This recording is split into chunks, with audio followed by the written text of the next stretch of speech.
Mrs. Amundson's class? 4.6 and subtract mixed numbers, can you? All right, I'm going to skip around here with our vocab because we've done all these vocab words before. First one I'm going to start with is an improper fraction. In an improper fraction, what is bigger, the numerator or the denominator? Numerator. Awesome. A fraction is simply a... And what is the process we use to convert from a mixed to an improper? Around the world. You guys are doing great. Number two. Main idea number two, we need to read this note together. No one's going fast, no one's going slow. We're all going at the same speed because this is one of the most important notes of the year. On the count of three, let's read it. 1, 2, 3. When adding or subtracting mixed numbers, you must convert to improper. First, right? First.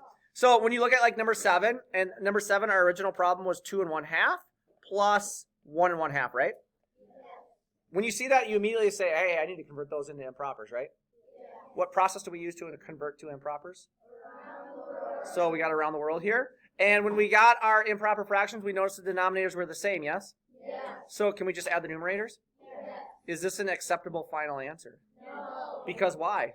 You have to simplify. Well, we have to simplify it first of all, but it's also an improper fraction, right?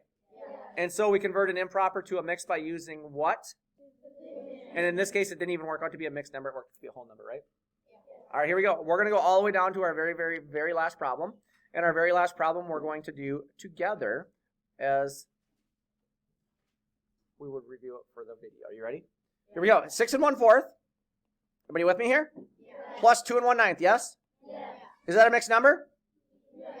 Are those mixed numbers? Yes. So what do we need to convert them to? Improper fraction. Using what process? Around the world. Okay, so I'm going to jump forward. We got 25 over 4, and we got 19 over 9. I need to make sure I drop the what? Drop the addition sign, right? Okay, so after I do that, I look at my denominators, and what do I know about my denominators? So we need to get a common denominator, right? Yes. What do 4 and 9go into? 36. So I'm going to write 36 below, yes? Yes. My fraction bar, and I'm going to drop the... Addition sign. Look at my addition signs. They're all lined up, right? Yes. How do I get from 4 to 36? What do I multiply by? 9. So what's 25 times 9? 225. How do I get from 9 to 36? Multiply by 4. What's 19 times 4? 76. 76. So we're putting these inside. What are these little circle things called again? Bubbles. Bubbles.